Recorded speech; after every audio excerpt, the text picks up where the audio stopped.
পটিয়া শোভনদণ্ডী ৮ নং ওয়ার্ডে বন্যার্ত ক্ষতিগ্রস্তদের পাশে এমপি মোহাম্মদ এনামুল হক এনামের নির্দেশে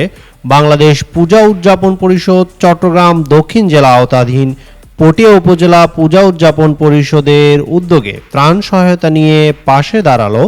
সাবেক চট্টগ্রাম মহানগর ছাত্রদলের যুগ্ম সম্পাদক ও সহ সাধারণ সম্পাদক শ্রী শ্রী জন্মাষ্টমী উদযাপন পরিষদ চট্টগ্রাম দক্ষিণ জেলা এবং পূজা উদযাপন পরিষদ পটিয়া উপজেলা সিনিয়র সহ সভাপতি রাসেল চৌধুরী।